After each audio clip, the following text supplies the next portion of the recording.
Hey, I'm still in injury recovery mode, so looks like we're doing gear review videos for a little bit longer yet.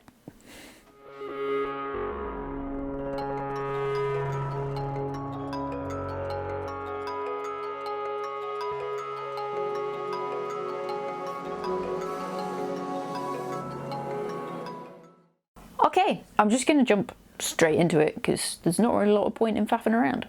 We're going to talk about a pair of trail running shoes that I've owned for about 6 months, but they've only had about 4 months of solid use really, because November I wasn't doing anything on my feet at all because A, we're in lockdown, and B, I was injured, and then this month same really.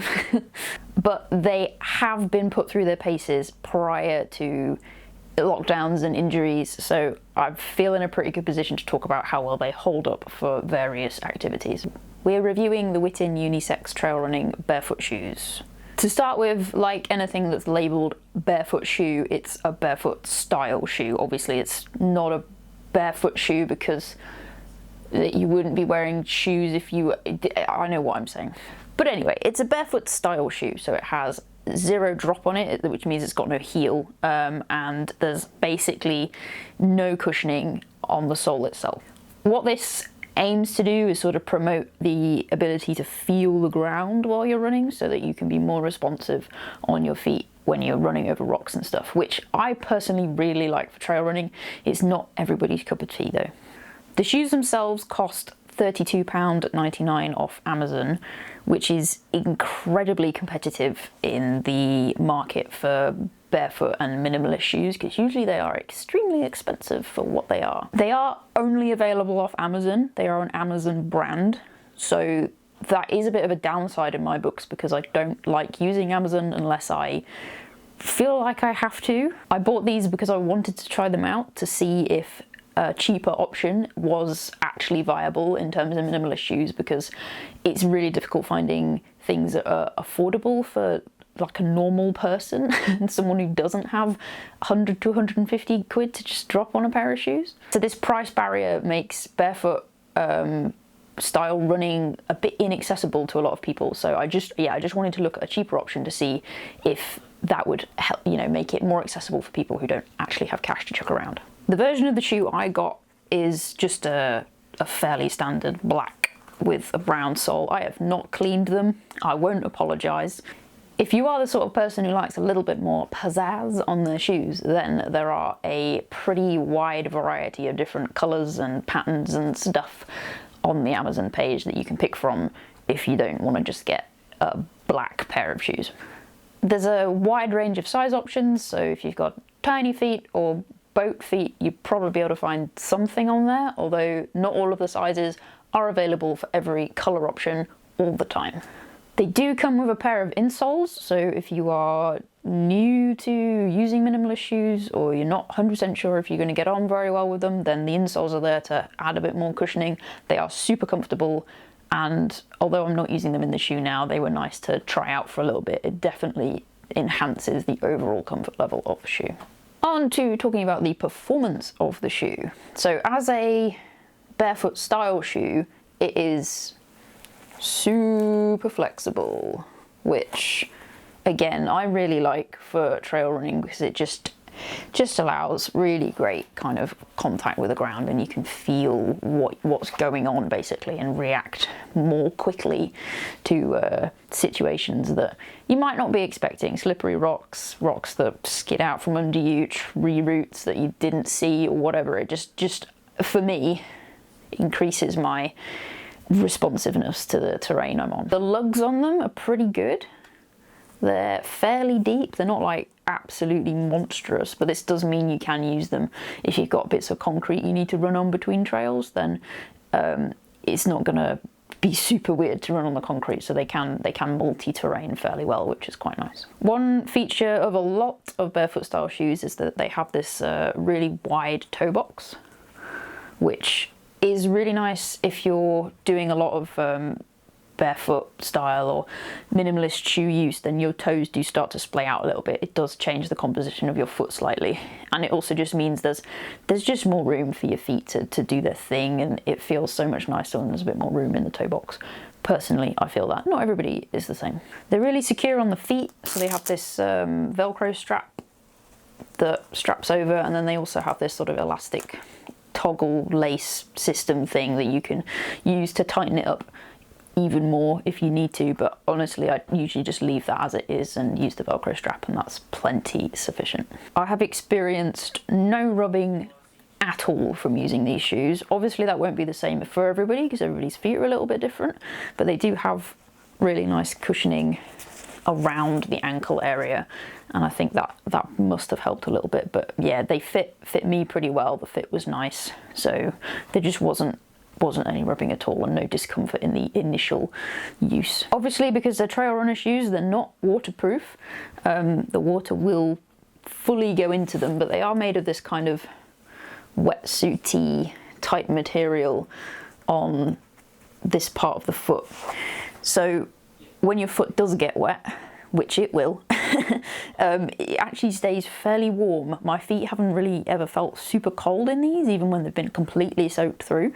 So that's not really been a problem, and they dry out quite easily. If you happen to go into a bog on a sunnier day, they start to dry out quite quickly while you're still moving.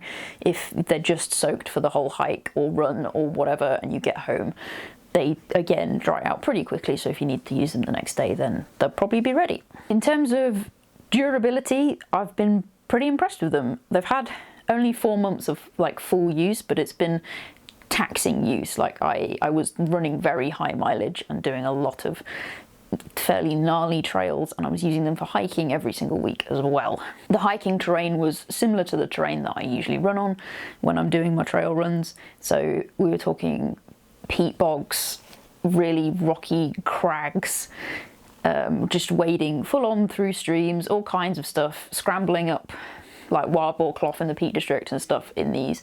They've done really well. I've genuinely really enjoyed using them. I like using them for hiking because I don't really like having a heavy thing on my foot when I'm hiking, because I like to scramble about and leap around, and I just find that less comfortable to do in a walking boot, and I haven't worn a traditional walking boot in a really long time, so it would be weird for me to go back to them. They're showing very little sign of any actual wear and tear, really. There's one bit on the edge of this toe box where there's a little rip, and that was because I full on clouted a rock with my foot, and I think that was what caused that rip.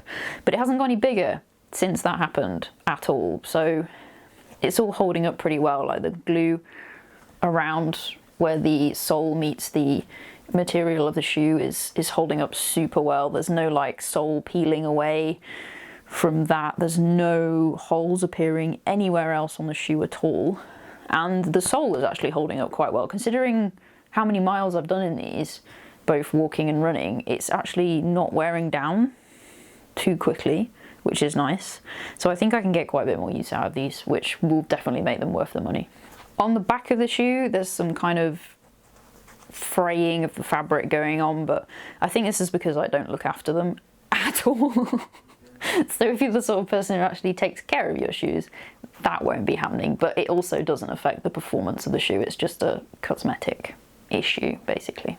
So that's just my overview of the Whitin trail runners. They are great as far as I can tell. I might do an updated review after they've had more of battering, when I can get back out running again. When this pair do bite the dust, I will absolutely consider buying another pair, despite the fact they're from Amazon. They are just surprisingly good quality for how much I paid for them. So if you are someone who's looking to try out barefoot style shoes, these are a super good option because they're not that expensive and they will last you, so you can give them a thorough test before you decide whether barefoot style shoes are something that you want to spend more time looking into or trying out. With the insole left in, I think they actually make a really good shoe for most people who are going to be out trail running regularly. One of the dangers with barefoot style shoes is that some people, the muscles in their feet, ankles and lower legs might not be prepared for using a barefoot shoe, but if you're a regular runner or even hiker, I suppose,